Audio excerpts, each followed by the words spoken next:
Welcome to a live episode of Surviving the Survivor. We bring you the best guests in all of true crime. Don't forget to subscribe and smash that like button. Here's your host, Emmy Award-winning broadcaster, Joel Waldman.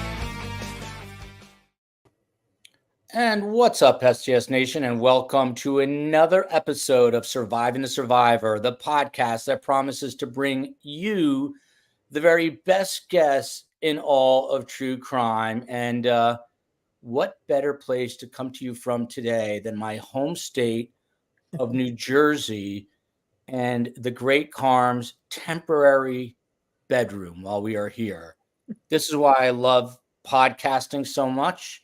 It's a personal relationship. This is my sister's estate, but I like to refer to this as STS headquarters North up here in the Garden State.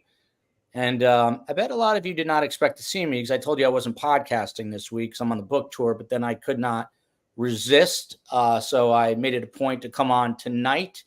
And we will be doing a couple of impromptu lives the rest of the week from the book tour, dragging Carm to Fox News tomorrow, to Jonna's home there to do some media. And then we are going to be at WPIX, the oldest station in New York City, on Wednesday before we head up to Boston.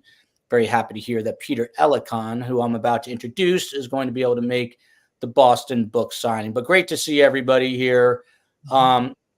Weird couple of days. I told everybody about this on Friday, but I had a unexpected death. So I was paying respects today, and everyone just keep in mind how fragile life is. I took a moment today here in the Garden State. We don't see these in Florida that much.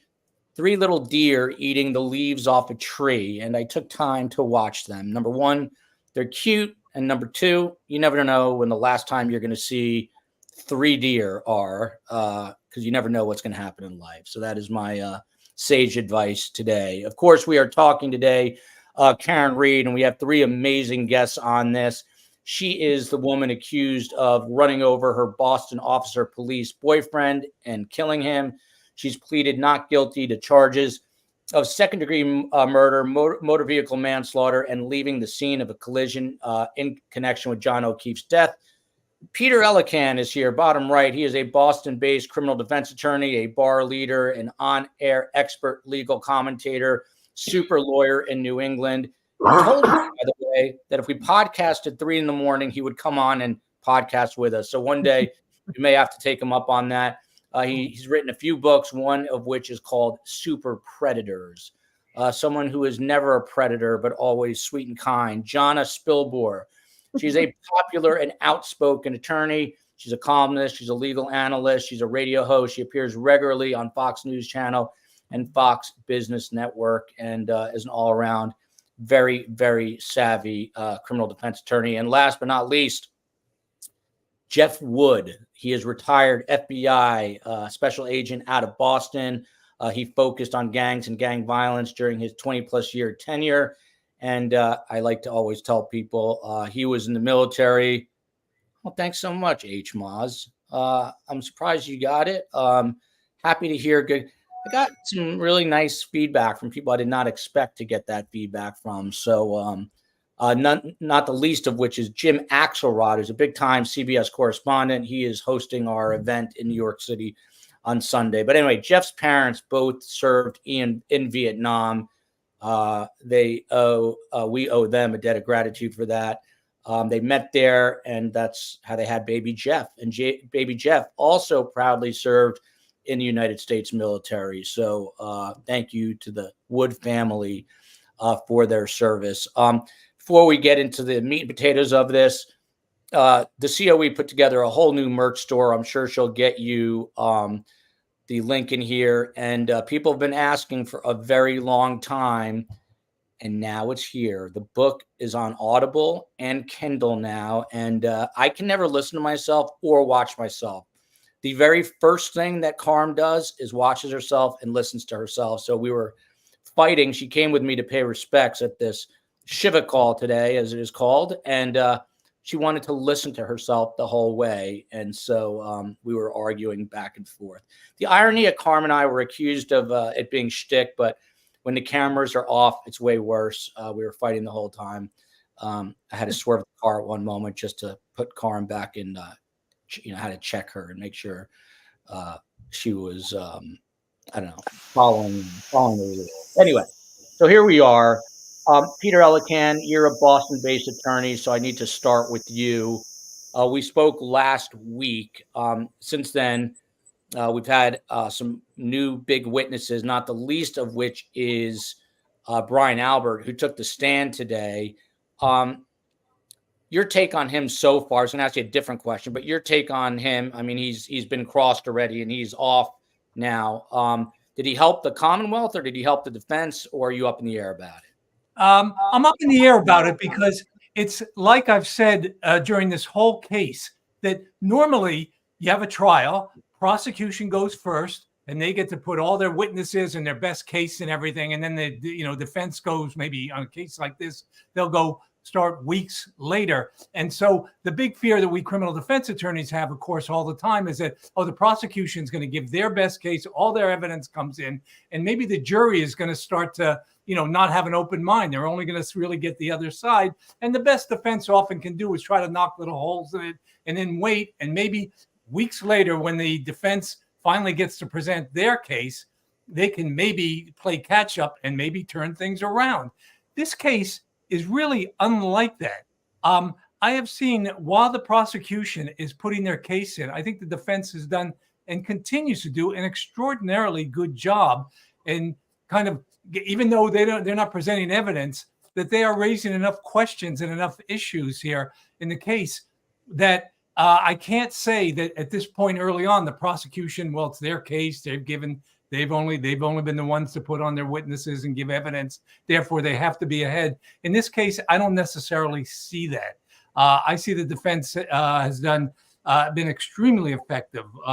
They've been knocking and bringing up shoddy police work. The crime scene wasn't secured. There's people walking through it. They've got a leaf blower blowing where the body was, blowing things around. People, they didn't get a search warrant or even go into the house. The body is found right outside the house. They didn't even, and as we even learned today, witnesses, people in that house, 18 months later, they still hadn't been interviewed by law enforcement at that time. So they bring up the shoddy police work.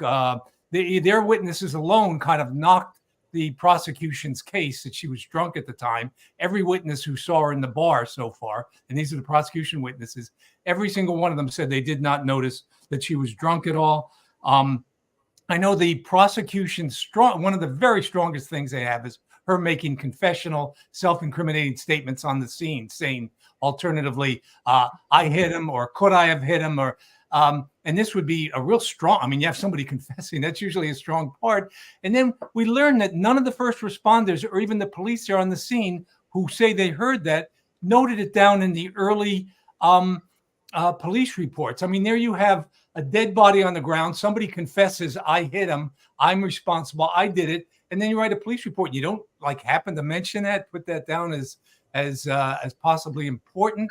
So these are among the, and then of course they keep bringing up all the ties that the people in the house seem to at some point either be acquainted with or friends with the first responders, the EMTs, the police officers, and maybe it's a small town, but that's part of the defense case. So I see that they've really been able to, defense has been able to make better inroads than defense normally does this early in the case. However, and I'll wrap this up by saying that what I'm absolutely going to be fascinated by and what I'm really waiting is what I think might be the real meat of this case.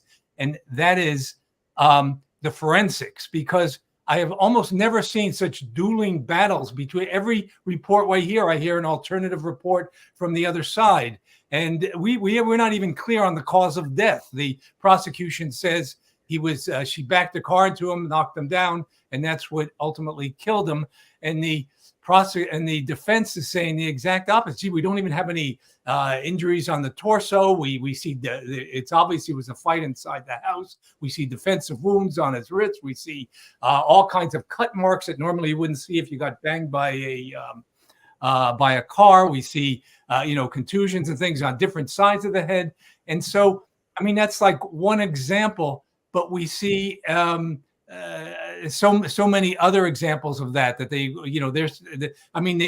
and I promise I'll stop right after this. But for example, one of the key crucial pieces of information on this case is that they say somebody inside the house at 2:27 in the morning was Googling how long does it take a person to die in the cold. Now, if that's true that they Googled it, obviously people in the house knew he was out there, and it's really strong evidence that they were responsible for it. However, prosecution says no, the timestamp is all wrong, and here's the reasons why. And then we hear about FBI, did an independent thing, and 3 of the people said it's they seem to believe the 2:27 time. So I'm waiting for the trial to the expert evidence to really come on, and maybe when we hear the forensic people and they're cross-examined or examined, or the competing people, maybe we can actually get to the truth of this, and it won't just be a case of, gee, can they prove it beyond a reasonable doubt? But maybe we can really get to the bottom of it and the truth. And so, anyway, to wrap it up,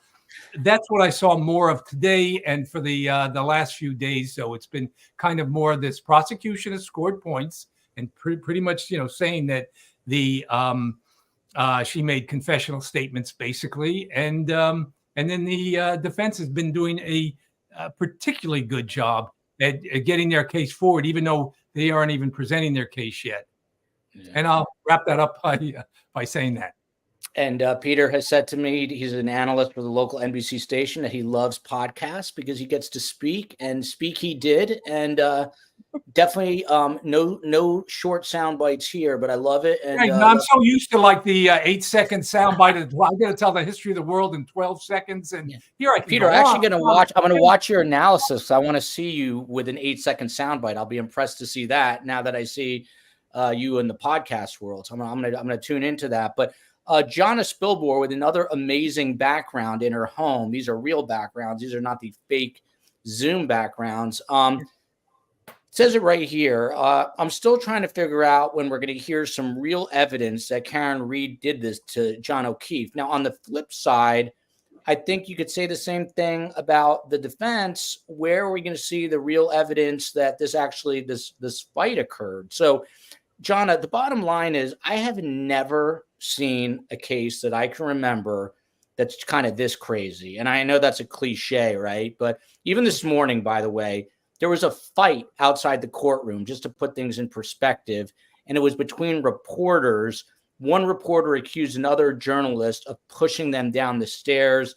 I think police had to come. I mean, that's just kind of a metaphor for the way this whole thing is going, when even the reporters are fighting with each other. Do you remember a circus that had this many jugglers in it, I guess, if you will, for another metaphor? It's kind of crazy. Gosh, you know what?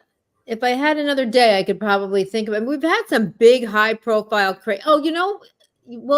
remember Johnny Depp's case was a circus, I think, pretty much. But have you seen one that's this divided? I mean, other than O.J. Simpson, I talked about this with Peter, I just haven't seen like a trial that's divided down the middle. It's either she was framed or she wasn't. And there's no like negotiating any middle ground here. Yeah, this one is unique in that regard. And already, and we're not through with the trial yet, there is so much reasonable doubt that is being created by this third-party defense, so to speak. It's kind of a version of a third-party defense in that she was framed. But the case has so many, even without that, even if the defense wasn't putting on its defense through its cross-examination, which is pretty much what it's doing, there are just so many questions. And I don't think that the experts are going to be what makes or breaks this case. I think Karen Reed she's got kind of a fan club. There is definitely reasonable doubt as to how John O'Keefe died. The fact that she was kind of crazy and may have proclaimed, I hit him is really no more probative than that. And people have probably quoted this, that scene from My Cousin Vinny, where one of the defendants said, I shot the clerk, which is different than saying I shot the clerk.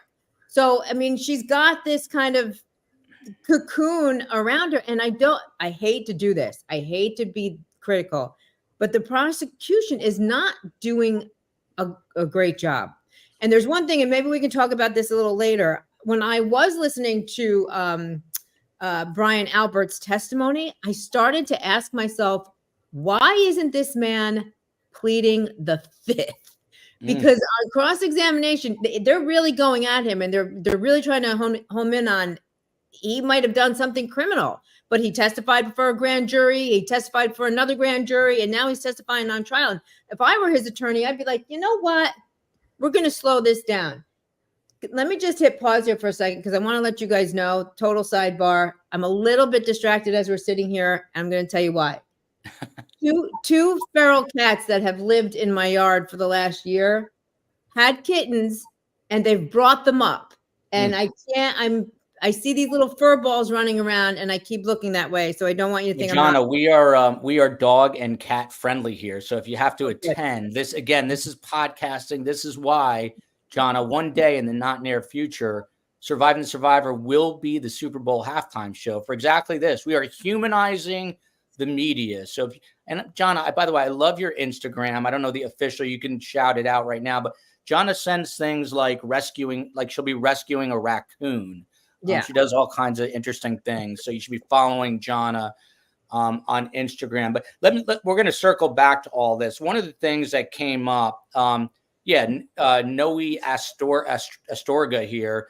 This case is basically a trial within a trial. To that point, it's interesting because I didn't even think, Jeff Wood, about Brian Albert, invoking his Fifth Amendment right. But Jeff, maybe he didn't want to because he's got nothing in his eyes. He's got nothing to hide, and he's telling the truth. Other people don't think that's the case.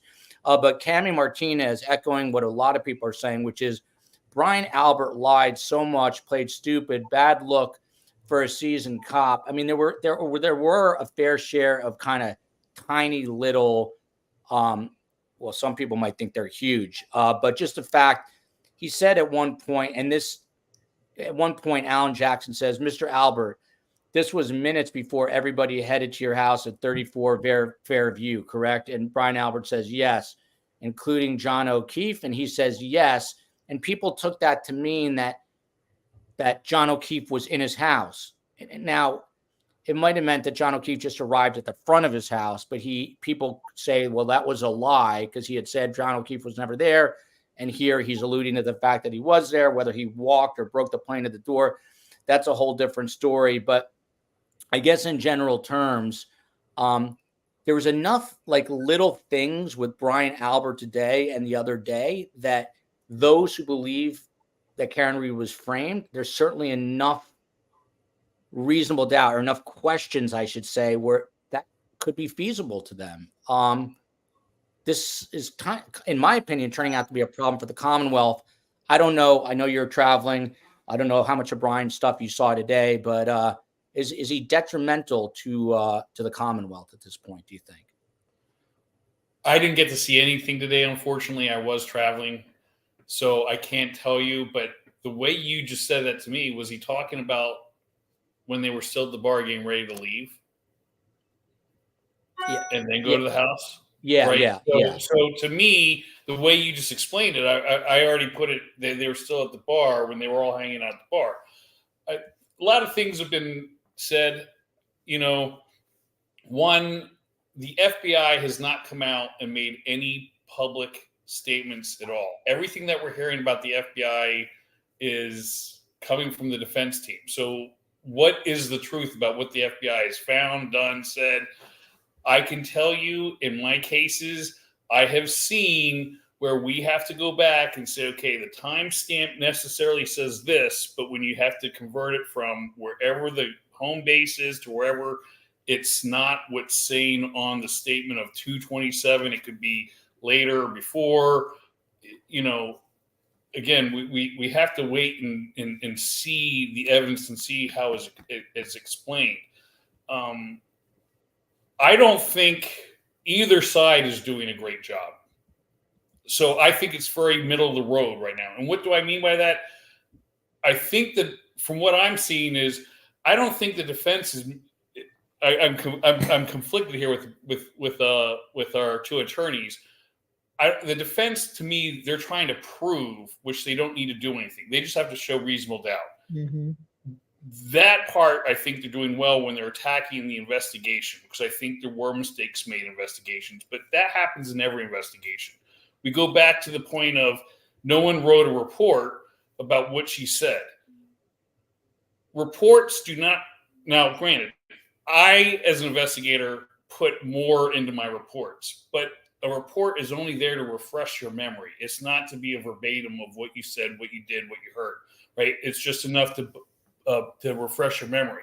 So again, if you have a good witness on the stand, they can come back and say, this is why I did not put in my report. It was said so many times, I don't need anything to refresh my memory. However, you have some attorneys who go, if it's not down on the paper, it didn't happen. So that's why I would have put it down. I'm just saying the report is just there to refresh your memory. But yes, I think that the prosecution, they're coming very slow. I think they're trying to paint the picture from start to finish. So, we're going to see a lot more evidence coming in later. And hopefully they do a very good job with that evidence if they're going to prove this case. Because right now I do agree that I don't think the defense has done the best job, but they have done enough that they're showing some of the mistakes made that could show reasonable doubt. But I mean, what I saw last week with the witnesses, when we look at comments, we look at things like, why wasn't a search warrant done? Well, the crime scene was outside. It's on the corner of 34, 32, kind of right there. What evidence do I have? What probable cause do I have at the time of the murder with everything going on that gets me into that house?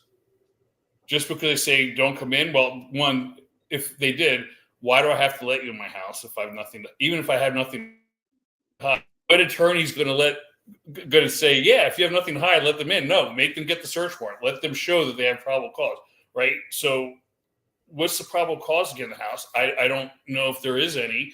And at the end of the day,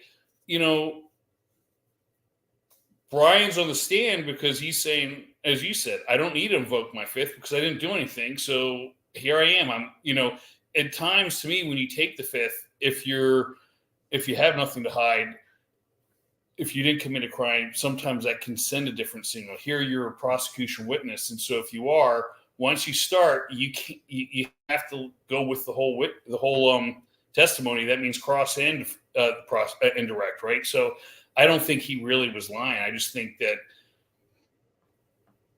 sometimes questions that come out either from the defense or the prosecution can slip you up and you can say something that's kind of, I've seen it. A partner lost a case because the prosecution asked a question that was slightly different than what they meant.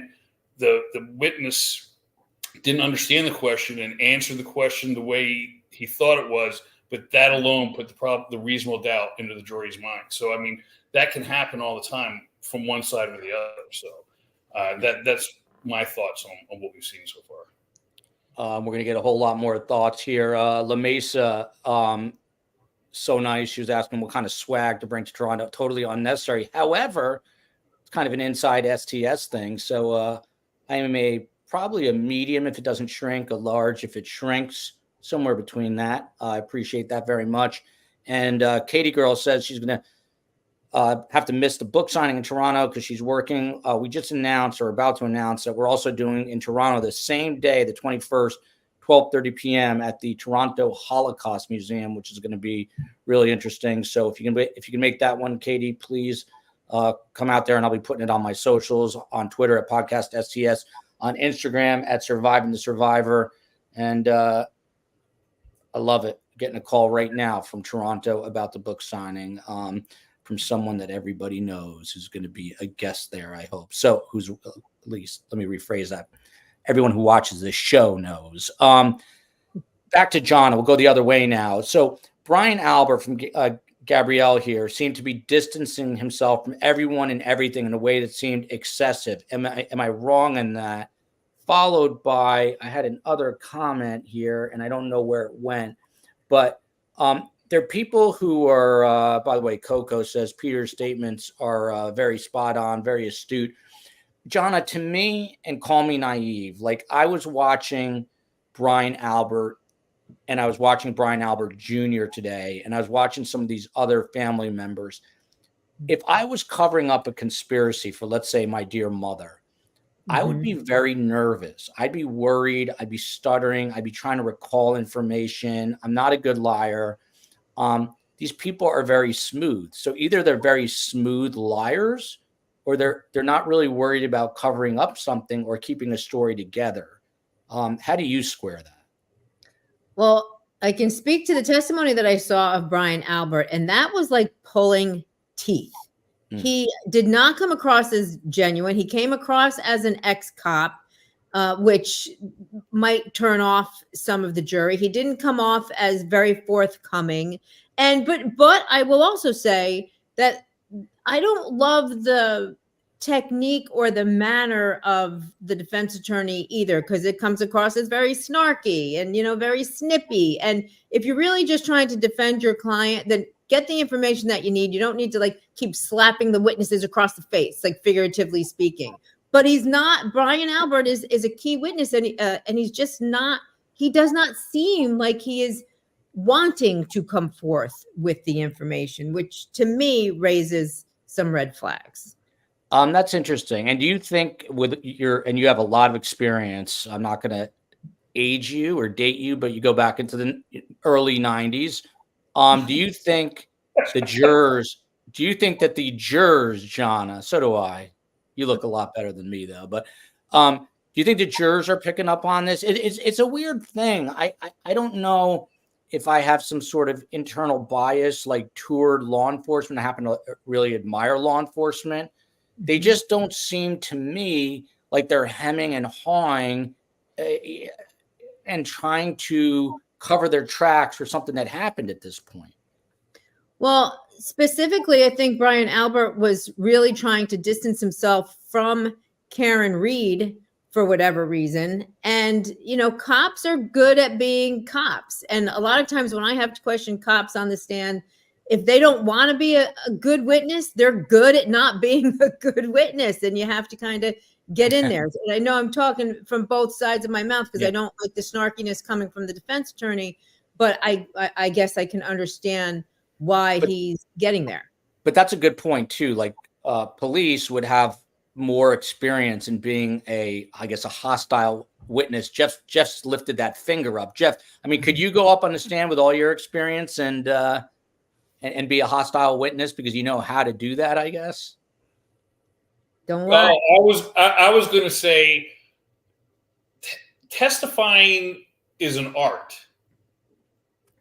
Some people can do it well, some people can't. And it's something that you need to practice, right? So what did he say? His last gig was on the fugitive unit for the Boston PD. Mm-hmm. You don't testify on that unit. I would like to go back and see what he did through his career to show how many times did he get on the stand. Because that also is very telling to me, because some people, I know we want to say cops are great at everything they do, but that's not the truth. Just like there are some attorneys, and I'm sure Peter and Joanna can say it, some do great when they get up and start asking questions in doing the cross or doing the direct, but others not so well. It's the same thing with law enforcement. You get some people who are deathly afraid to get on that stand and testify. They're not good public speakers and they don't do it well. So we're saying that Brian was a bad witness just because he was a cop and he wasn't being forthcoming.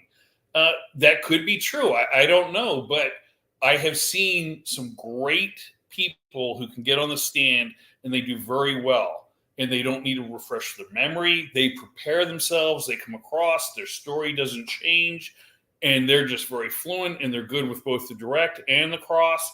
Some people they don't have that ability. And I didn't see Brian, to me, as one of those police officers that was just that great on either side of how he was. So maybe we're looking at the media, we're looking at TVs and movies where every time a police officer gets on the stand or someone gets on the stand, the attorney goes, it's so smooth and they get these great things that happen in the courtroom. And that's just not the way it really is. And some people are fantastic, some people aren't. So that's where I was coming from in there, saying, and that point can get, as you said, where an attorney can get snarky with you because you're just not that good. And, I know I've been on the stand and I've been accused of lying. And I said, you just don't like my answers. I'm not going to lie to you. If you don't like my answer or you want me to try and change my answer, I'm not going to do it. The truth is the truth. Well, hold on a second. Can I get snarky with you? Because did you see the portion of his testimony where the defense attorney says, okay, when is the last time you spoke with the prosecutor about this case? And he said something like, oh, whatever, last year. And then 30 seconds later, it comes out that he had prepped with the prosecutor. And the defense attorney's like, wait a minute. 30 seconds ago, you said you didn't speak to him, and basically would it was a lot of little things like that. He said that he didn't, but then he was prepped at the grand jury, but then he also got prepped for this trial. So, to myself, I didn't mean to interrupt, Jonna, but to myself, I was like, is this guy just, I don't know, like very detail oriented, and so he was thinking, or is he purposely lying? Like I didn't know how to square it, but go ahead, Jonna. But so I mean, he'd have to be very, very anal to not know that an attorney's asking you, when is the last time you communicated with the prosecutor, and you get hung up on, oh, well, you said speak. You didn't say prep. It was prep, not speak. Come on. He's a cop. Come on. Jeff? And in that case, I would have said I prepped. Again, I'm with you. I'm saying I prepped with the attorney last week before I came on the stand. And then the moment I got on the stand, I couldn't talk to the attorney since then, right? I mean, because once you start testifying, you're no longer allowed to prep anymore. Your prep is done. So if, when I've been on the stand for 4 or 5 days, which I have been, I get on the stand and then I can no longer prep with the attorney for anything else that goes on because we've already done it. And so you're right. I mean, to me, that's him just being a little bit of maybe being that anal, saying, and again, I'm not going to be like that because I understand what the question was. But there are people out there who will say, hey, technically, you asked when I communicate about this, which is here, not prepping. I'm just saying you have people like that who are going to play the word game. I've seen attorneys play that word game. So, I mean, yes, cops can do that too. I wouldn't have done that. I would have just said, I'm in constant communication with the attorneys because I'm a witness and they're prepping. And that you could have left it like that, and that would have been perfect answer, right? It made him look bad. It made him look bad, and the prosecutor shouldn't be prepping anyway because he's not a witness as a cop. He's a witness as somebody who owned the crime scene. So that's also a little bit sketchy in my book. Well, if you're a witness, aren't you supposed to be? Don't you prep your witnesses before you put them on the stand? I prep my witnesses. So why wouldn't the prosecutor prep his witnesses? Are my clients, because there is no attorney-client privilege between a prosecutor and anybody. So all of that information is fodder, and a smart prosecutor isn't going to let that happen. Every prosecutor preps their witnesses and takes notes, and then when they do their witness interviews beforehand, they take notes, and then they start prepping.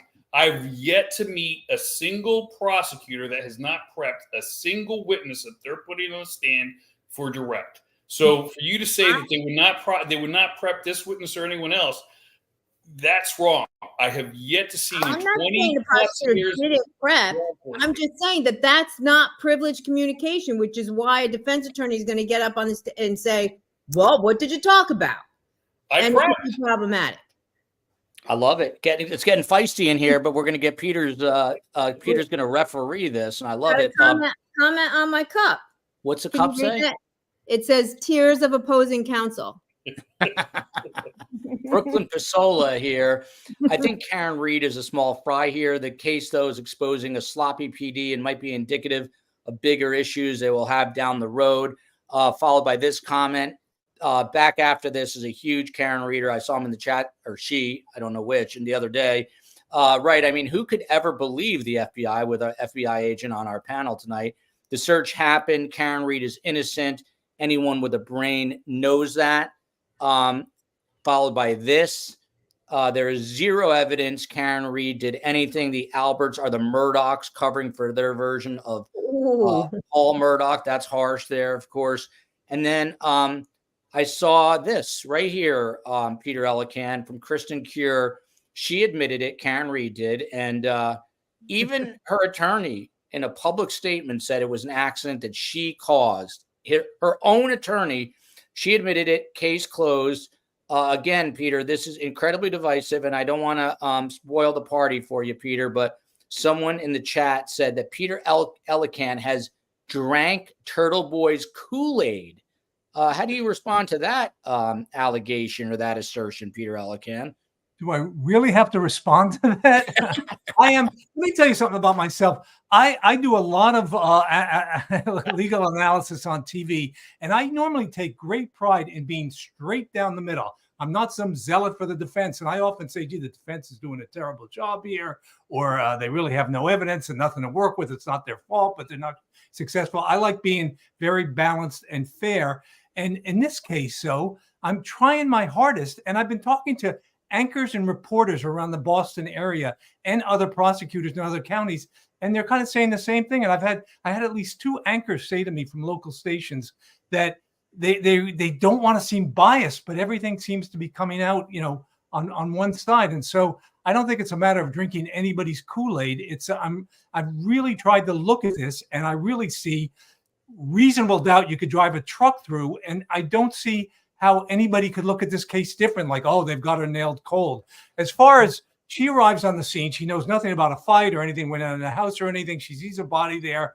She's hysterical. As a matter of fact, they had to medicate her, and they did what they call in Massachusetts, sectioned her. She was talking suicide.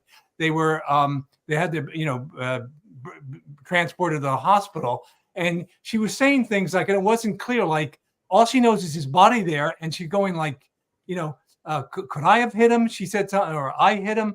And again, what the prosecution is, what the defense is saying is that none of these witnesses seem to report that statement. And again, I think that I guess I disagree with one thing that Jeffrey said when he said, I agree with the part where he said, you often write a police report. You don't put every little detail in. Some are important for the particular reasons for the report. And you can't tell the whole story. And that's why defense counsel is always trying to nitpick. Oh, you didn't put this in the report. You didn't put that in the report. I would say if you saw a dead body and somebody confessed to it, I think you put the confession in there. I don't think you'd say, well, that's not really that important. Maybe we'll bring that up at another time. Excellent point. And that's why I said I would have put it in my report. I'm just saying we have to remember. Yeah. All right. I see. I just said some. Yeah. I can tell you, I have seen reports written by FBI agents to local police officers that are horrendous, absolutely horrendous. I look at the report going, "You're never going to convict somebody based on this report." All right. I'm saying my way would have had it in there. I'm just saying you have to remember. Some people say my memory doesn't need to be refreshed. I'm just telling you why it may not have been in there. I don't know. I wasn't on the scene. I wasn't there. If I had been in charge, it would have been a totally different situation.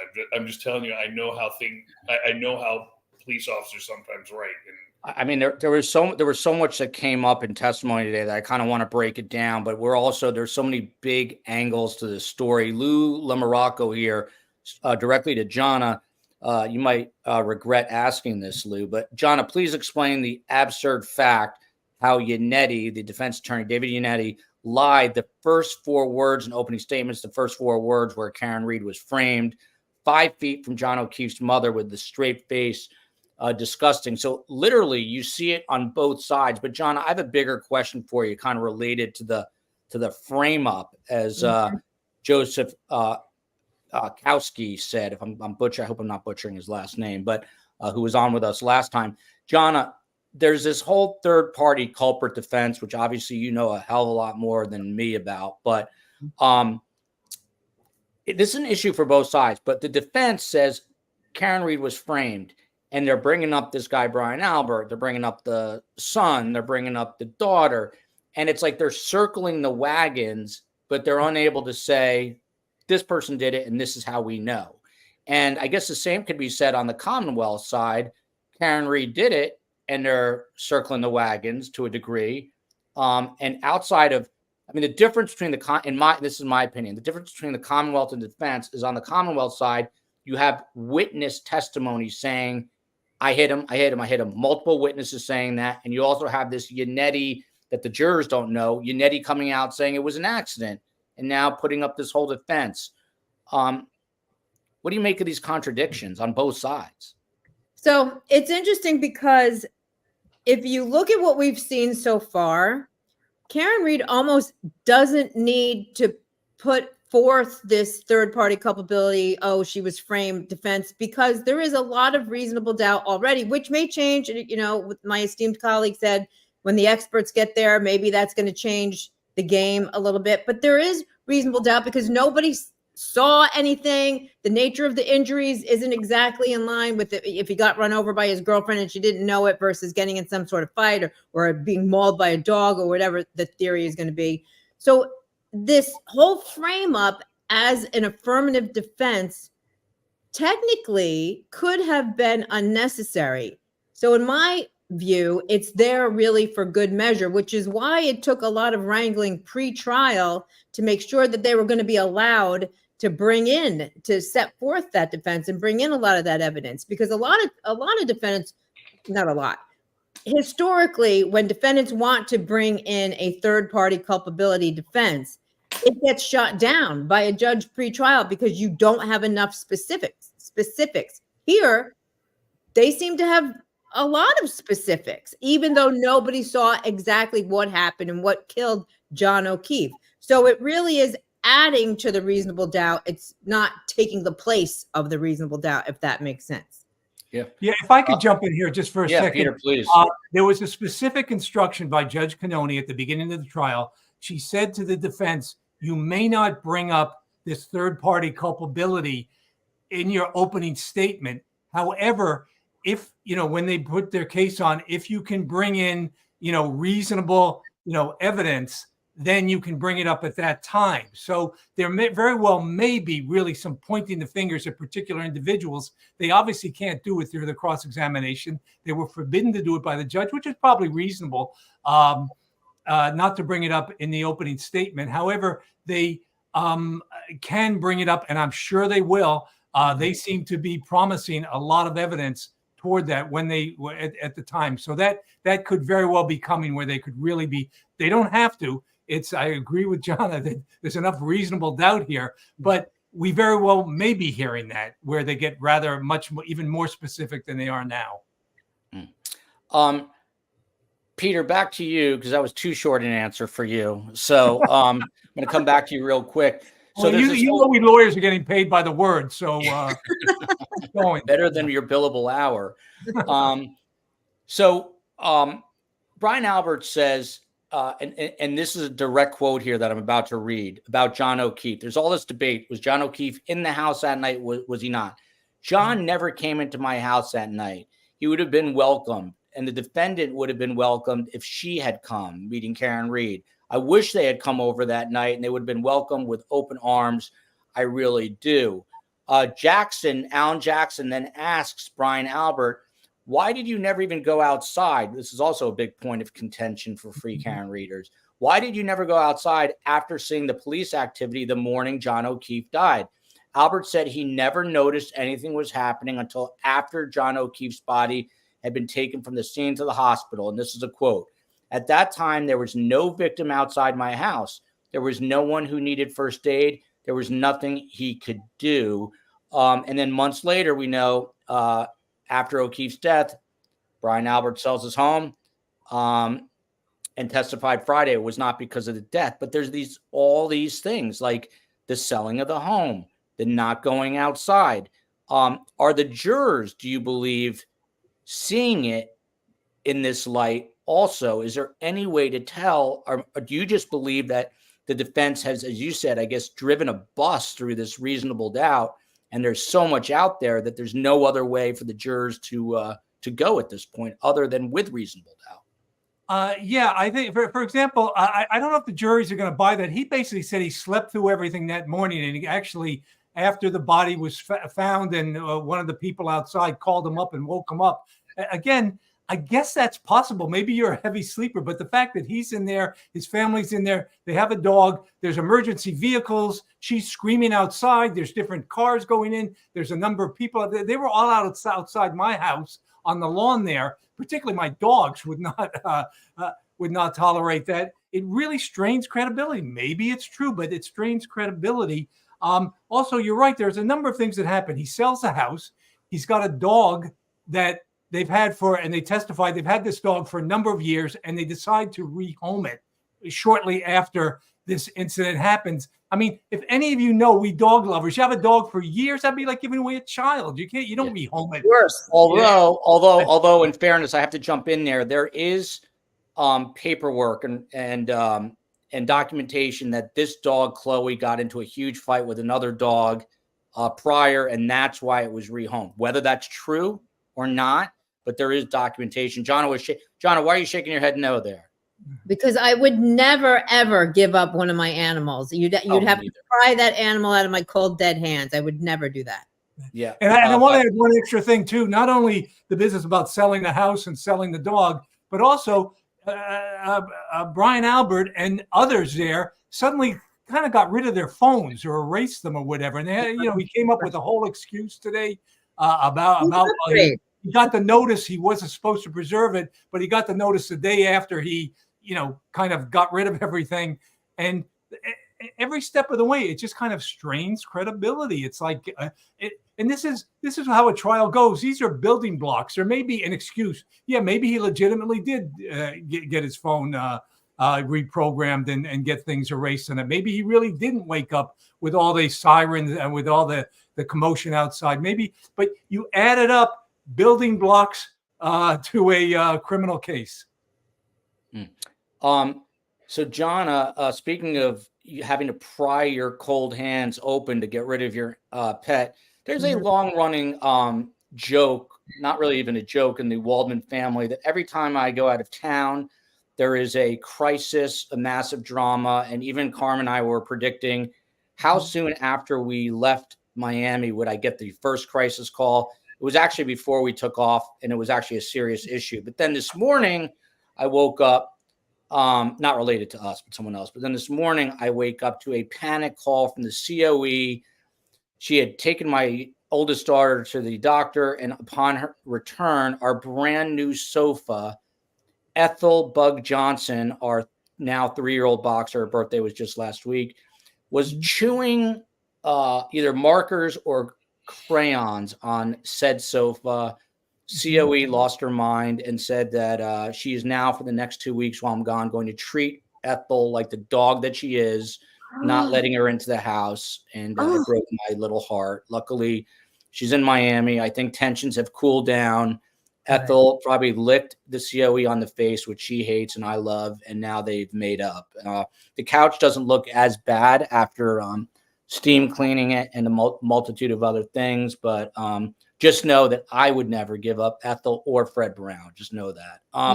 You know what they say about boxers, right? A bored boxer is a busy boxer. That's what they say.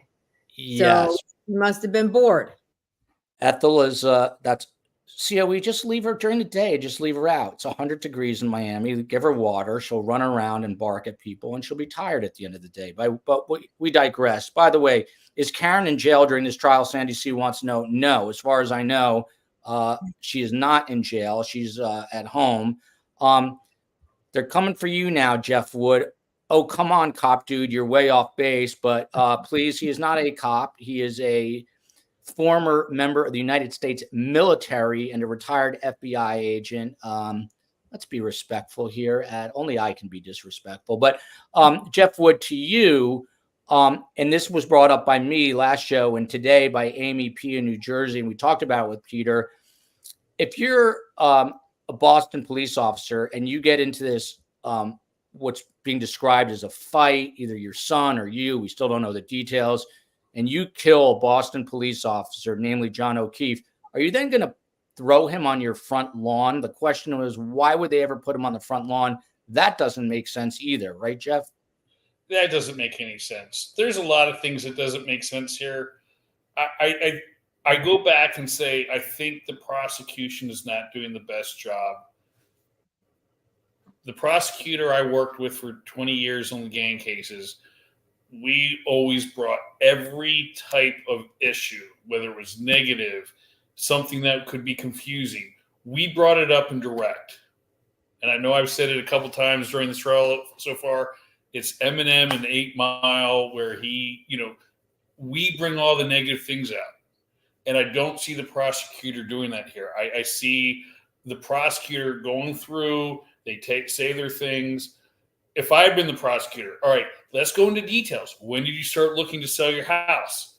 5 months before. Here's when I'm meeting the realtors. Bring all that out. So when the defense attorney tries to bring it out, you've already done it. So you can say, it was long before this happened that I was trying to sell my house. Same thing with the dog. Same thing with the phones. Try and have it explained before the defense does. Because when the defense does it, now you're on the defense and you're going to look bad. You're not going to have necessarily the smoothest answers or the best answers.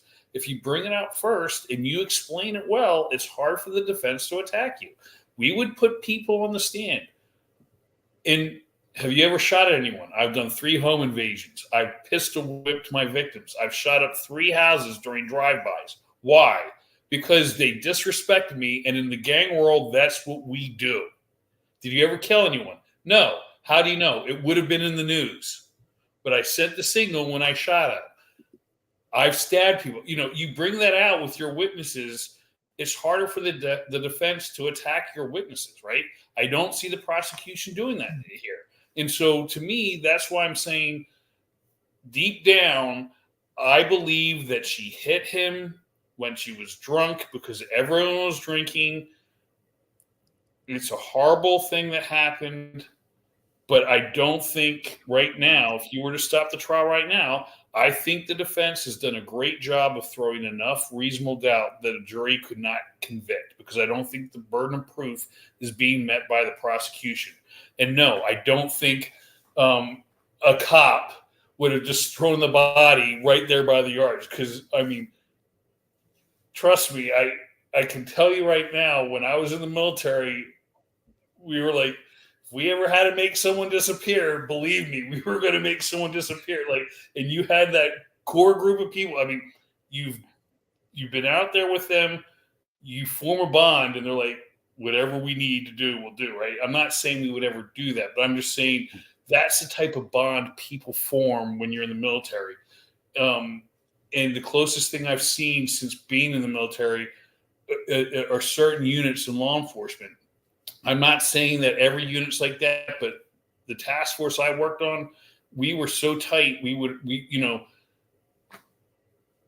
It's just, we formed that bond again because, day in, day out, we're out there, we're dealing with these things. You just form a bond where I know if I'm going left, you got my back going right, and we're covering each other, right? So I just don't think that if I'm drunk one night and I get in a fight with someone, I hit them and kill them, that I'm just going to drag them to the curtilage of my front yard and drop the body off, because I'm just saying, there's no way you could get enough evidence out of the house that, if they've got a search warrant, that you would be able to not find something in the house.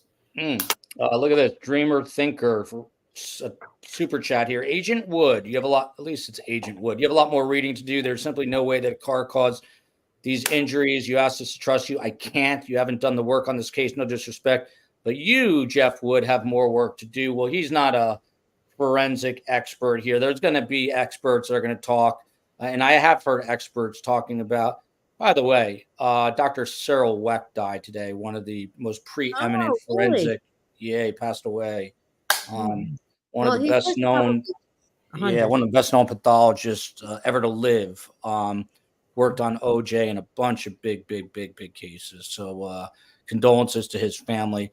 I cannot disagree with this comment at all. Joel, you talk too much. You never shut up. Yeah, that's for sure.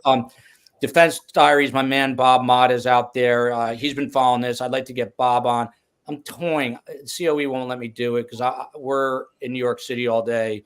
But maybe I'll do a later, like at 9 p.m. tomorrow. If maybe Bob and I can get one other person. I'll talk to the COE about it, but it's going to be tough to do. And I don't want to promise what I can't do. And she's going to yell at me for even mentioning that. But I'm starting to think he says that neither the Commonwealth or the defense theories are what happened here.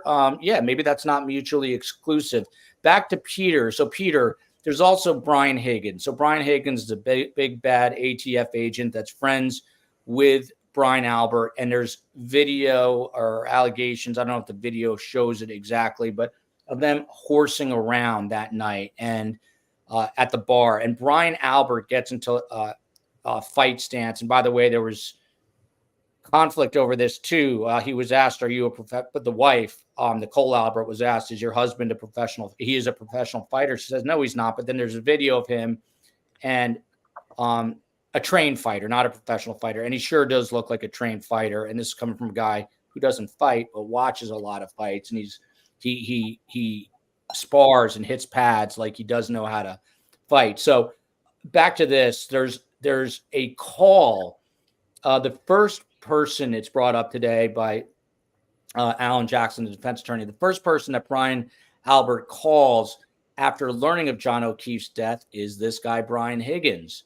And his response is that he says he thought it was important to let Brian Higgins know what was going on.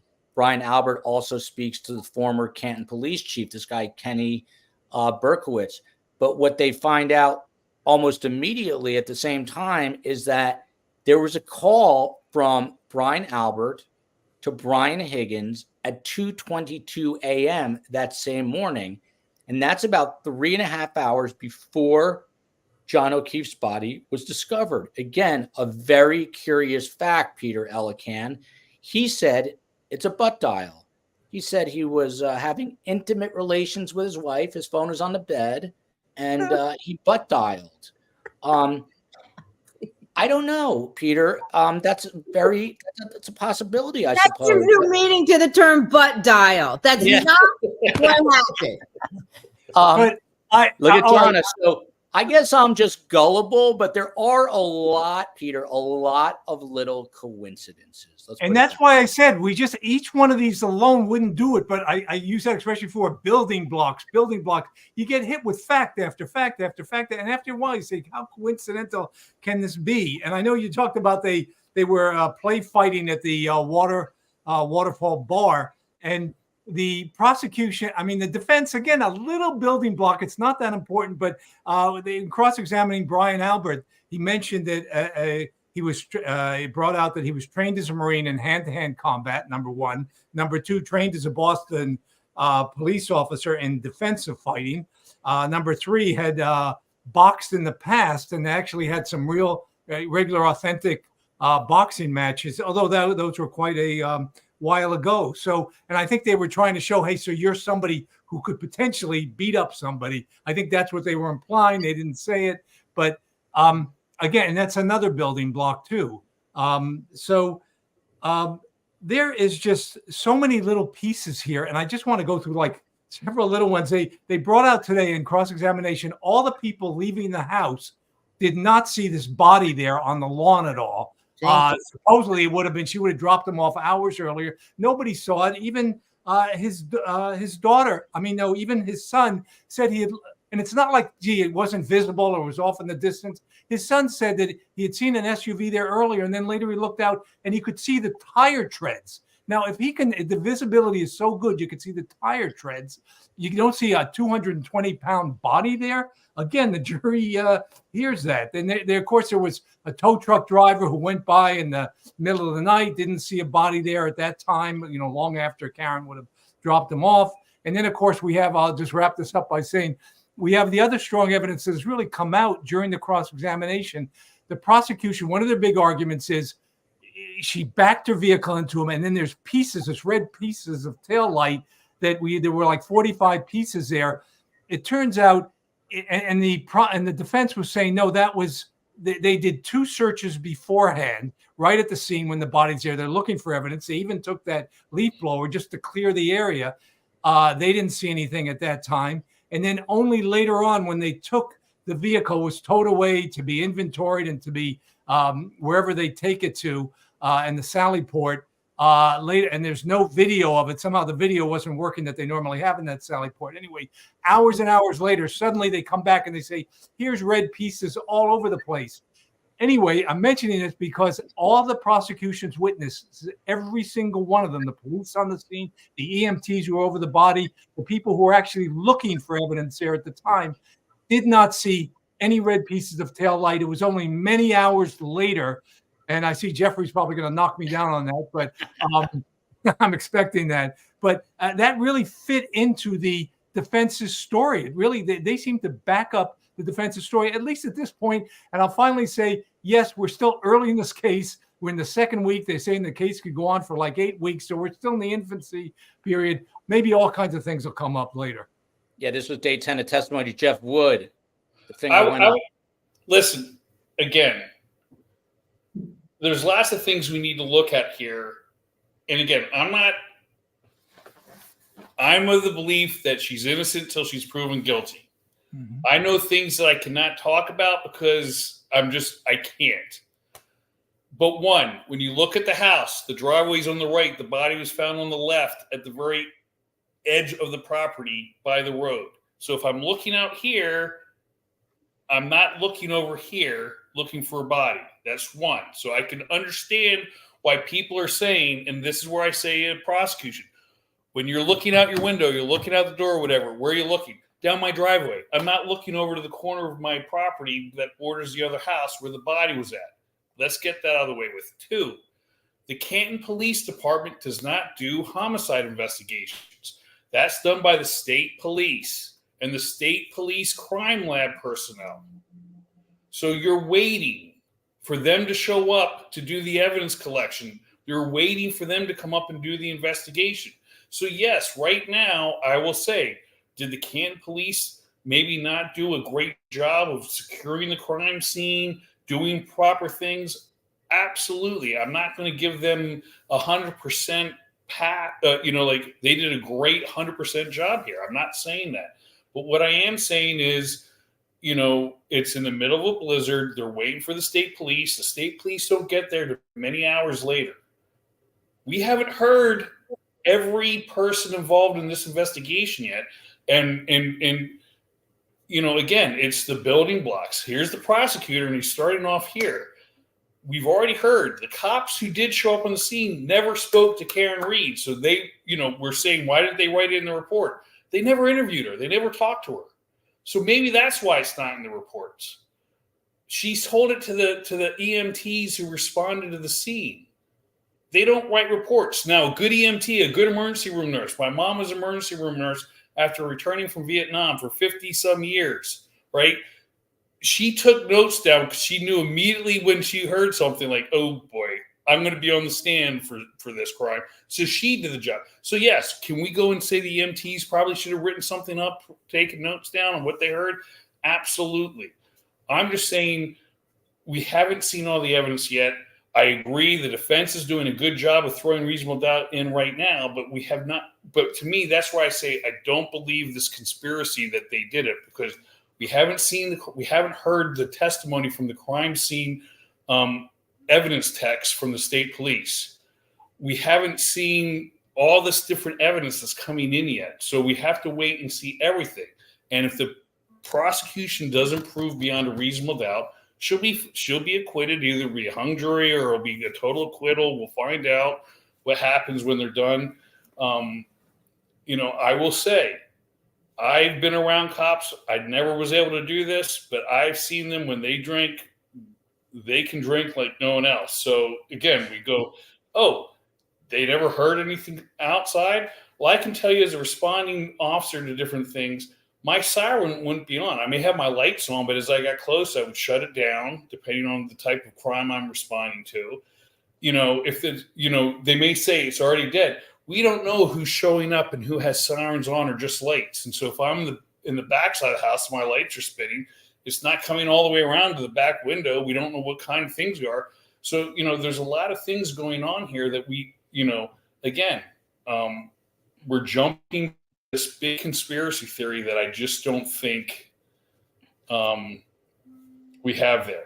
Now, yeah, I agree with you that we haven't heard this whole case yet. And in fairness, as I said, the first 2 weeks of what could be possibly an 8-week trial. So I agree with that. We could hear all kinds of real damaging evidence against her that they come out with that we haven't heard. I will say, though, that it wasn't just the EMTs who heard her confess. It was the police. One of the very first police officers testified on the stand that he heard her confessing to it. And he's the one who didn't put it in his report. And that's why I just say, I can't imagine anybody not putting. Oh, I didn't hear. I must have missed that one officer's testimony. All right, that was one of the. That was on the first. I think that was about the first day of testimony, and also, I also agree with you. These local police officers are not there to necessarily do the complete homicide investigation. They've really got to secure the area, and that, by all accounts, they did a terrible job. And then you really didn't get in this incredibly good unit from the state police. You got one guy who's supposedly a friend with a bunch of people in the houses, and there's special units that really do these things and do the complete. That trooper is a part of that CPAC unit. That's why he was sent there. So I know each county homicide unit is staffed by troopers whose sole job is to do those murder investigations. He's a part of that unit. He was a part of the. They should have brought the whole team in and not just him then, because I know that was really the fact that the CPAC wasn't there and covered the whole thing, was all over that thing, has been a question of why he didn't. First of all, having such close ties and friendships, and his own, the state trooper's mother said that the Alberts were like her second family. He should have, but that just doesn't pass the smell test. That just, it's reality. He needed to pull himself right out of there. Otherwise, it was always going to be criticized. He should have just had that CPAC unit in there. Well, as I said, he was a part of the CPAC. We don't know which CPAC officers also were involved. I haven't seen the witness list to know how many are being called, but I agree with you. If I know somebody around that area, I would step back and say, hey, listen, I'm friends with the owner of this house. I know I could do my professional job, but as you said, the perception is everything right here. No matter how good I could do at my job, the perception alone would sink me, right? So you should have stepped back. Yeah, and so I don't know what happened there, but again, as I said, I know things just because I have friends who were on the force who've told me things, and I just can't share what they've shared with me. Mm-hmm. So. Jeff, you'll have to whisper that into my ear after the show. But that's a good point. I mean, the Michael Proctor thing, the lead investigator for the Massachusetts State Police, we know he's being investigated in relation to this case, and it's just raising even more doubt. What the jurors are going to find out about that exactly, we don't know yet, I don't think. Cheryl Harvey here says, my biggest question is, why would Karen Reed go looking for John O'Keefe to begin with if he didn't come home? He's a big boy to take care of himself. Don't think there is a cover-up like what is trying to be defended. Why is the defense, Jonna, this is for you, but I have a bigger question for you. Why is the defense allowed to make allegations? So they're talking about no evidence, without any evidence of a fight. They're talking about their play fighting, but the implication was that they were actually practicing what they were going to do. It wasn't such an implication. It's kind of what they said in court, the defense, that they were practicing how they were going to take out John O'Keefe, which to me is a very big leap. But Jonna, let me put you on the spot here. What do you think happened that night? Because you seem adamantly against, the fact that it was Karen Reed. What do you think happened? So I think that it's likely neither one of these scenarios happened. I think there's a different, I'm not totally convinced that there's this massive police conspiracy. And I'm not at all convinced that Karen Reed ran him over when she was drunk with the SUV. Did she drop him off? Did he attend this party? Did something happen inside? And then he walked out and nobody knew that he walked out, or nobody cared that he walked out and he fell down and dropped dead? Is that plausible? And, and then maybe the people who were at the party panicked, or they're not panicked, or what have you. to me, I always sit in the jury box in my head when I'm going through these cases, and what will they believe? What filter are they going to run this through? And here's the one thing that really sticks in my craw, yeah. The fact that there's a dead guy at the end of the curtilage and people leaving this party and nobody sees him, to me, makes absolutely no sense. And that's the thing that I think jurors are going to have to wrap their minds around too. Like, how could that possibly happen? I don't think it can, which leads one to believe that something happened at that party. Because if Karen Reed had run him over and he was dead at the end of the driveway, somebody would have seen something. They would have seen that. I just don't see how they couldn't. And a juror is going to run it through their own personal filter, and the things that they have done. So that's going to be a hard one for the jury to overcome, in my opinion. Yeah, and one thing I want to say one more time, I like to just say it that Brian Albert Jr. said he looked at, saying that nobody was looking at that end of the curtilage. Brian Albert Jr. testified today that he looked out where the SUV, he could see where the SUV had been, and he saw the tire tread marks. So it was very visible. He was looking in that direction there. He sees the tire tread marks, and he doesn't see right there this 220-pound body lying there. Right. Again, saying building blocks. There's lots of explanations you could give. Well, Peter, let me ask. Did he direct where he saw the tire marks? Were they closer to the driveway, or were they off to the other where the guy's going to walk through the snow or walk down the road, make a left in the driveway, and come up that way to the house? I'm just saying, okay. We're having all these arguments about things, right? What if he was dropped off by or close to the driveway? She hits him. He falls to the ground. The snowplow pushes him over that way. We don't know. We have no clue. So I'm just trying to throw different scenarios out there. So again, I see your point. I think that there's a lot of things that doesn't make sense, but there's so many different things that we haven't seen or heard yet as evidence that as we sit here right now, your point is perfect and makes absolute sense. But I'm just playing that devil's advocate of saying, who saw? We don't know what people truly saw. She was drunk. He was drunk. Everyone in the house was probably drunk, right? Are we asking the questions in such a manner? And again, this is where I'm saying I think it points out so many different things that went wrong here when they say, where did you, be specific? Here's a house with a big yard.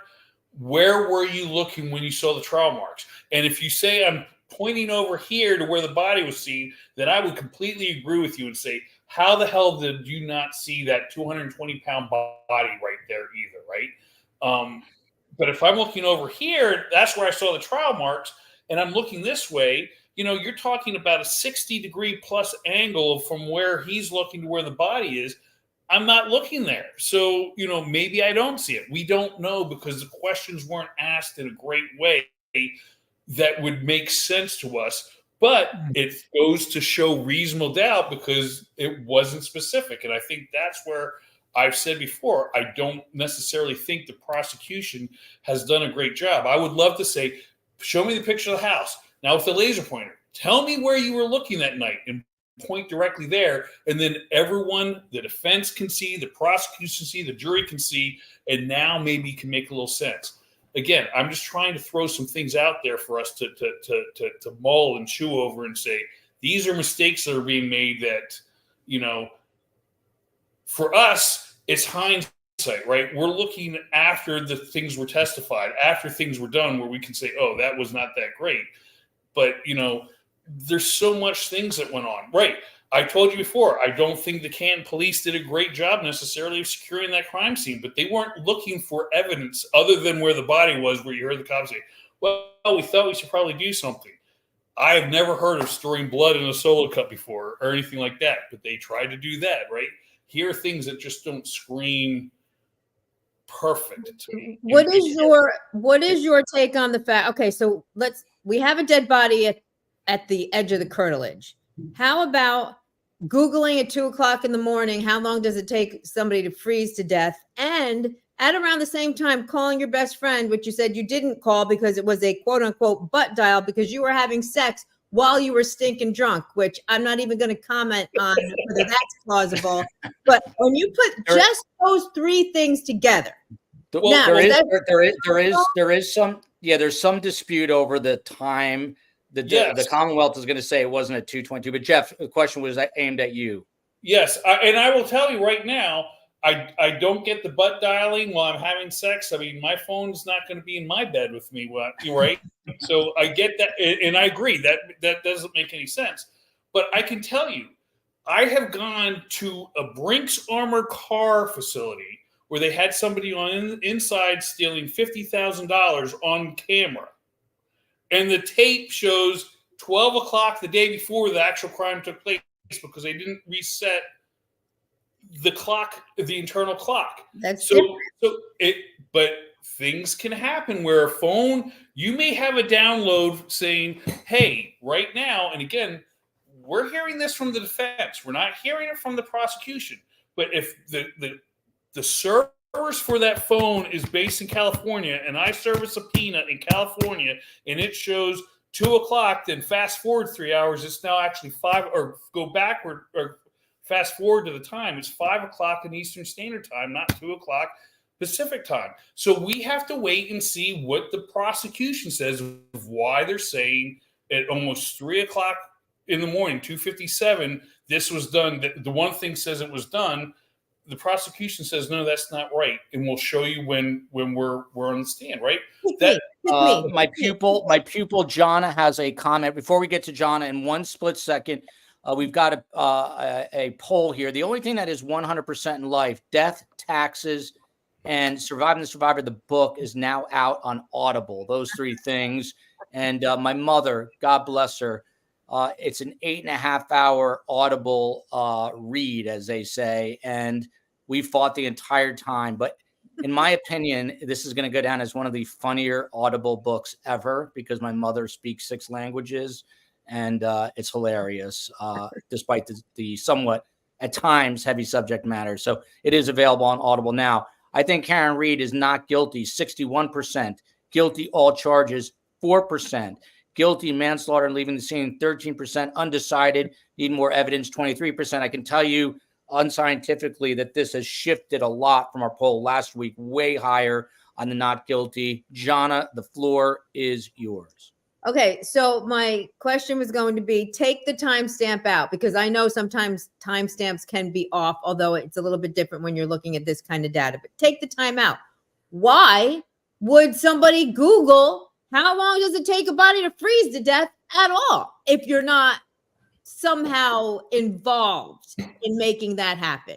Well, some people say that, and this is what's been out there reported, and I'm not saying it's correct, that Karen Reed allegedly asked Jen McCabe that question because she was concerned. So I think it's just a matter of getting all these, this digital forensic data. But that's some of the reporting that I've heard, Jonna. Okay. And that's what I heard. So again, that's what I'm saying. I just want to see, again, I have my personal thoughts on the matter. My point is I want to see the evidence, and can the prosecution prove this? I mean, let's be honest. Massachusetts has their murder in the second degree. They have what's called felony murder that falls under that says if you're committing a felony and what you do in that felony ends up killing someone, you can be charged with second degree murder. Mm-hmm. So yes, was she driving drunk? Yes. Did she leave the scene of an accident? She hit him? Yes. So the prosecution says, hey, we're going to bump this up from, driving under the influence and or vehicular manslaughter or whatever they want to do it to second degree murder. Every person I've heard on the stand who said that they're, we're going forward with this prosecution says, we think that charge probably was a little overrated. They overcharged her with that. That could very well be. I'm not the prosecutor.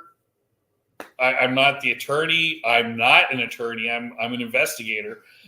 So when I look at things that were done here, I don't think that they were as great as they could have been. But I can tell you, I've made lots of mistakes in my career, and I just made sure that I had enough evidence that when we went to charge, that even with my mistakes, that one, we could explain them off away, and two, I have the evidence to prove beyond a reasonable doubt that the person I'm charging with is guilty of the crimes, and that we can prove it beyond a reasonable doubt in front of a jury. But I've also seen cases where you have all the evidence, but you'll have people who they've made up their minds and they're not going to listen to the evidence, and they're either guilty or they're innocent before the trial's ever done, right? So, I mean, I think at the end of the day here, we need to see it play out and see, does the prosecution actually do it? Or has the defense, based on sloppy police work, thrown reasonable doubt in there for us to find out? But, we have a lot more time to go in this case. We're not even, what is it?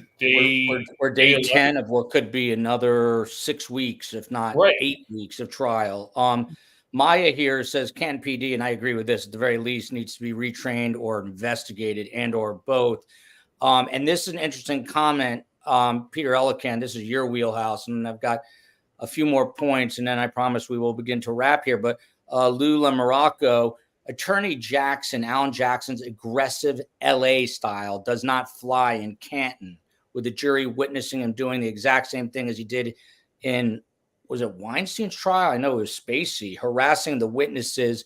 He does kind of have like, I went to school in Boston, and Peter, you live there, and Boston people are as tough as they come, salt of the earth people.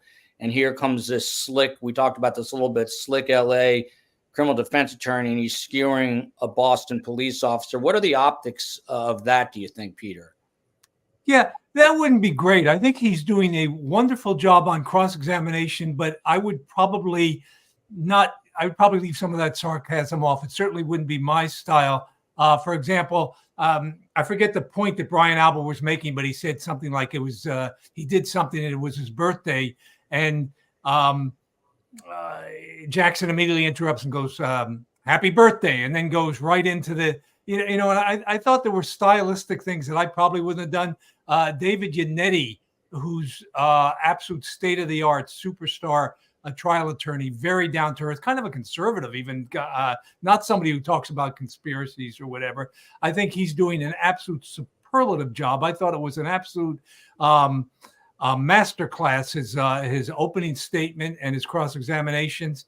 As I say, Jackson's doing well also. I would probably tone down a little bit of that stylistically, what he did, even though I see he's getting out some good evidence there. But one of the things that we always say about, actually, when I first started out as a lawyer, I talked to an older experienced, he was a lawyer who was like in his 70s at the time. And what he said to me is, he said that he thinks that a lot of jury trials are almost popularity contests. If they like the defense attorney and they like the defendant and is made to like look, sympathetic, they'll sometimes just forget about the evidence and just go with that. And so I always thought about that. It's good that you have a style that the jury kind of likes you when you're telling your story, and that you somehow humanize the defendant also. And that counts a lot, rather than, I've never been and I don't agree with that, the kind of the table banging, the hard charging, aggressive, kind of angry lawyer that every so often I'll see somebody doing that and they go, boy, that would not be my style. So you have to be very careful in and these may just be the optics. These may be superficial things. How you present yourself in front of a jury counts for something. June, back to what Jonna was saying before. Jonna, could it be possible that no one did anything detrimental to him? Could he have possibly passed out and not come to in the freezing snow? I think if he fell back on his head, yeah. The X factor here, Jonna, are those marks on his arm, those scratches on his arm. Jonna, do you think, I'm putting you on the spot here, do you think those were from Chloe the dog, or do you think that was an angry Karen Reed's fingernails?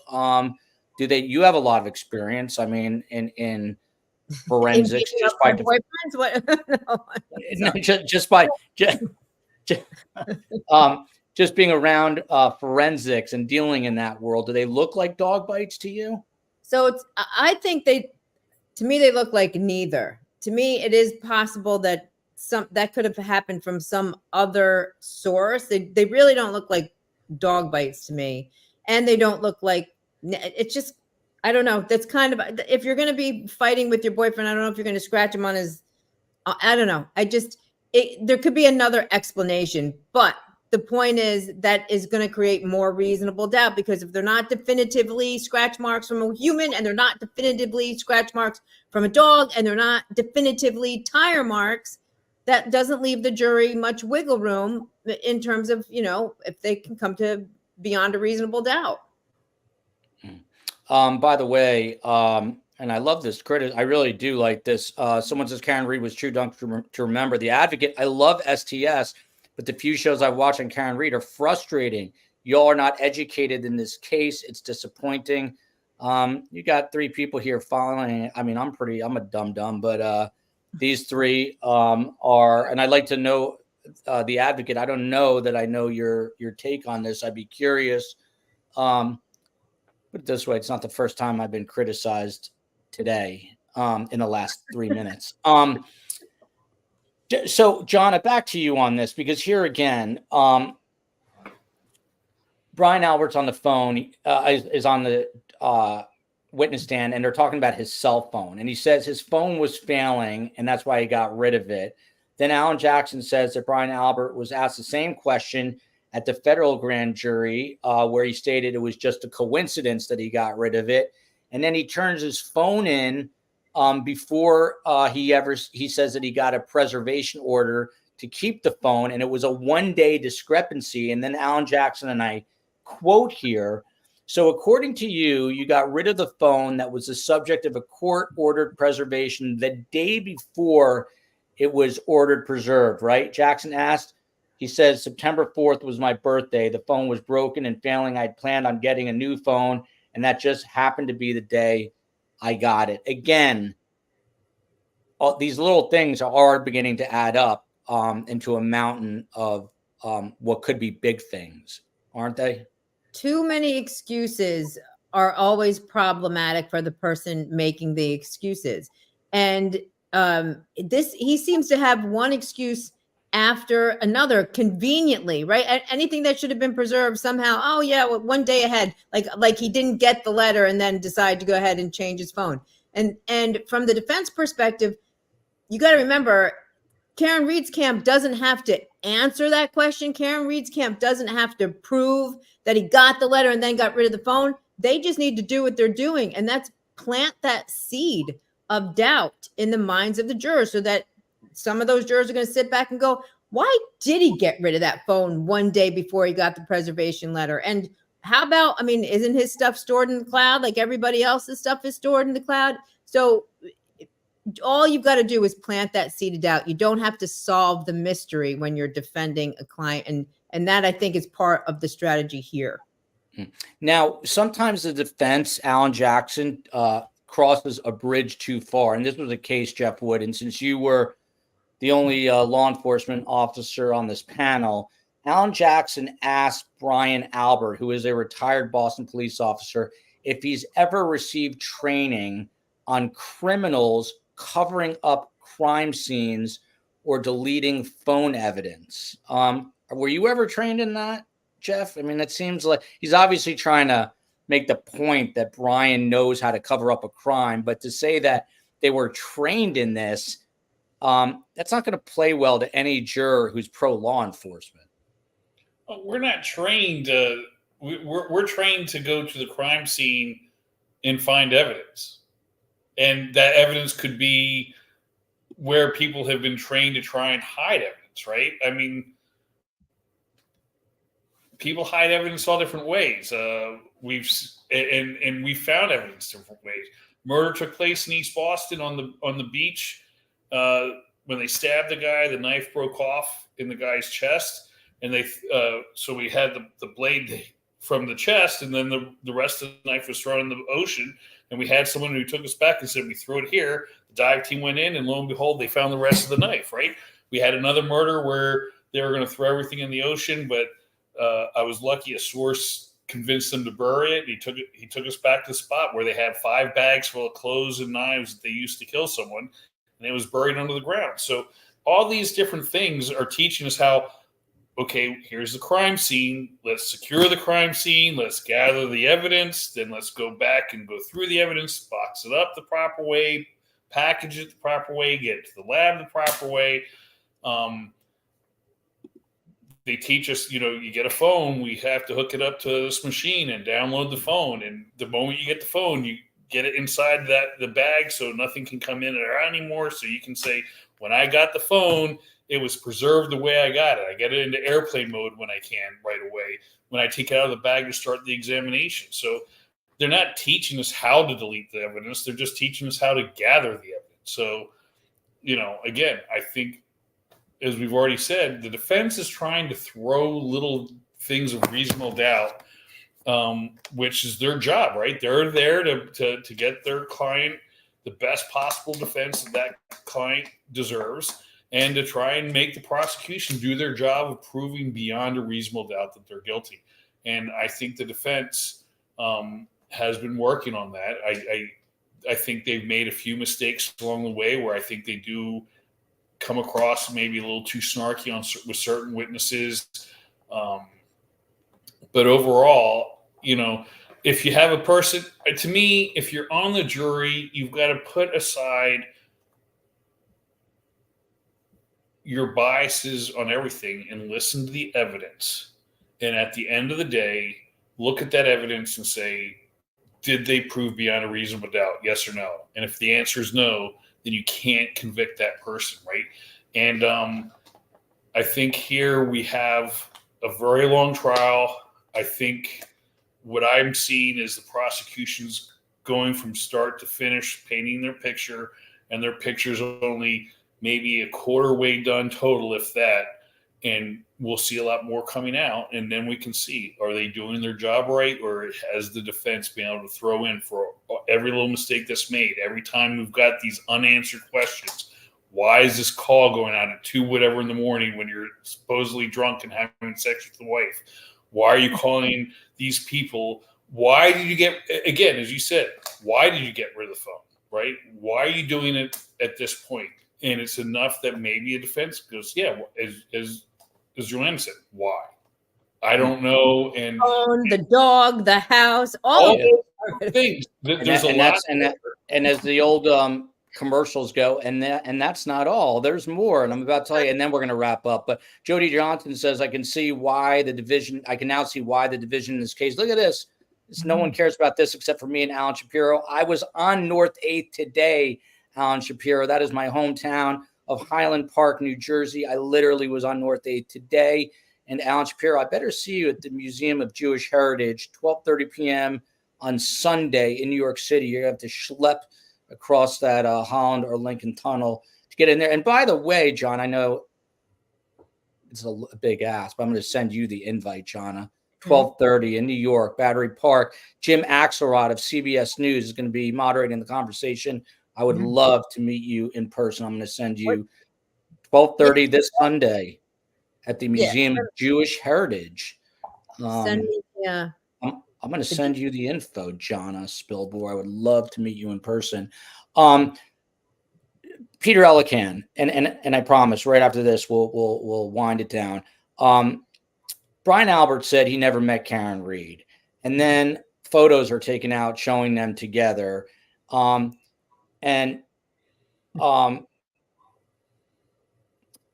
Jackson says, and I quote here, Mr. Albert, you knew if you had a relationship with John O'Keefe or Karen Reed, you knew you'd have a lot to answer for when his body ended up dead on your lawn 6 days later. Jackson asked that question, to which the prosecution objected.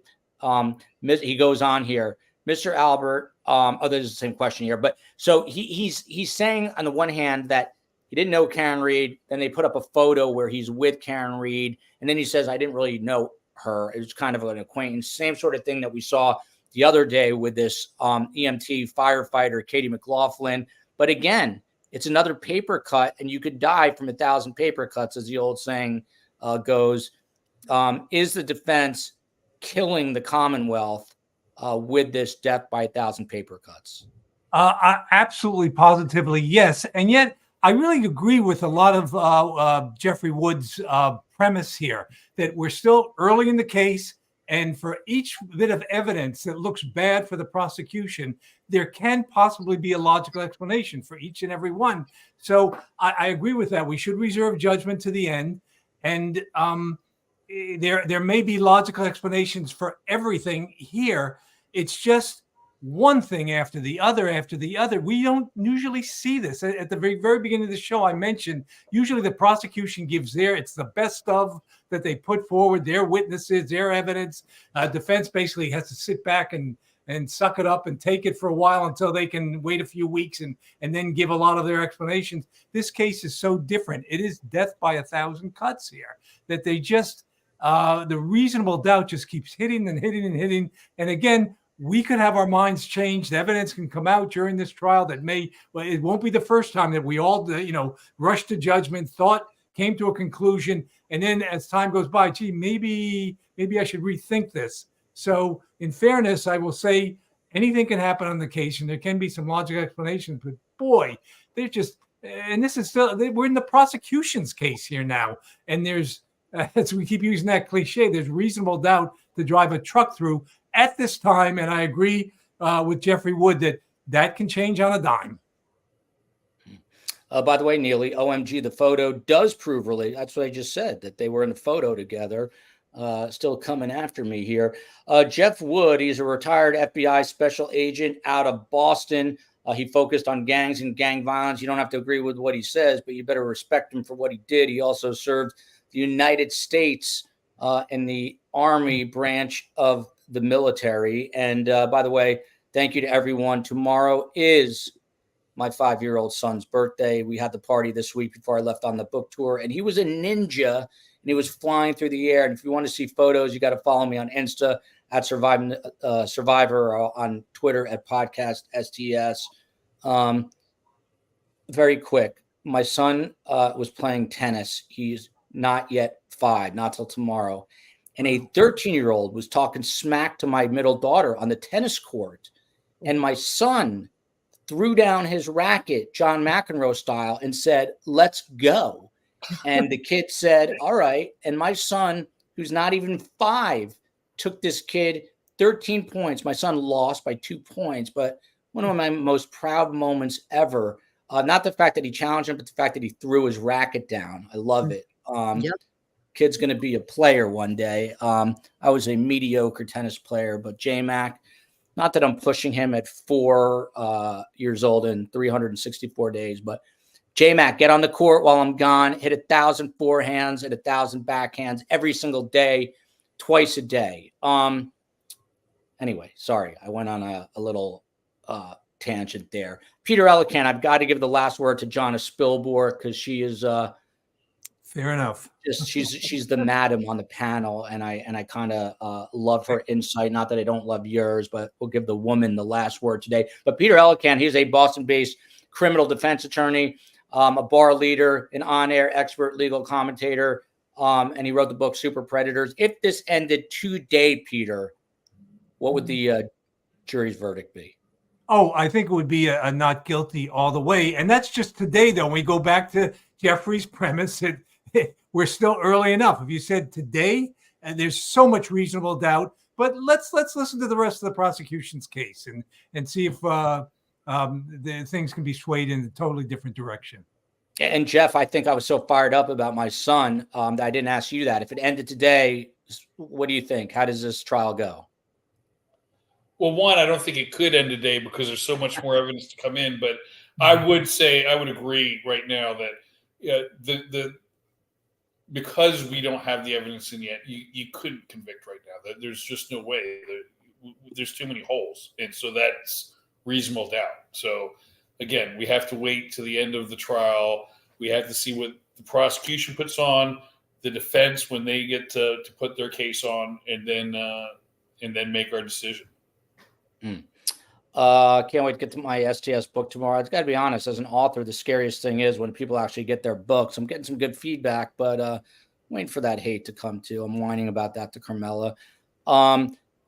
Jonna Spilbor, she's a popular and outspoken attorney. Hopefully she's going to come to my thing on Sunday at the Museum of Jewish Heritage. I'm going to email her right after the show, but she's always awesome to have here. We are not physically, geographically that far from each other. I'm in kind of North Jersey right now. She's in New York, Hudson Valley. That is not my grandson. That is my son, even though I do look old and I'm aging rapidly. And I did have kids late, but and I love my friends to death. But I saw a lot of friends today when I was paying respects at this Shiva call. And I got to say, I look better than most of my friends. A lot of them look like crap. So anyway, and I love them to death. But Jonna, forget today. How is this trial going to end when it ends? Is this, in your opinion, either a lot of people are saying a mistrial, but you think mistrial? Do you think hung jury, acquittal, guilty? What's your feeling right now? It's not going to be a unanimous guilty verdict. I will go out on a limb and say that. Whether it's going to be hung or an across-the-board acquittal, too soon for me to tell. But I don't think she's going down. There you heard it. You heard it right there from seasoned criminal defense attorney Karen Reed is not going down.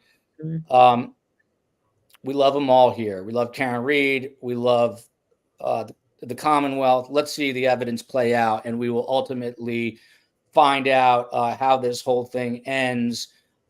I will see. Carm and I again are going to do impromptu shows, which is reason enough to. Joel's going to jump in that bed as soon as this interview is over. I might actually. Carm will yell at me. But you have to follow me. Instagram, Surviving the Survivor podcast. Twitter is at podcast STS, because the next 2 weeks are going to be bumpy, but we'll do live impromptus with Carm on the road, and it should be fun and funny. Until then, huge thanks to Jeff Wood, Peter Elican, and Jonna Spilbor. Love you, America. Love you, New York State, New York City, Alabama, and Boston, where Jeff was and is, and he's in Washington, D.C. So Washington, D.C., and, of course, Peter is in Boston. And I got to say, love you, Canton, Mass. Guys, stick around for 1 second. See you. I don't know when I'm going to see you, but I'll see you soon.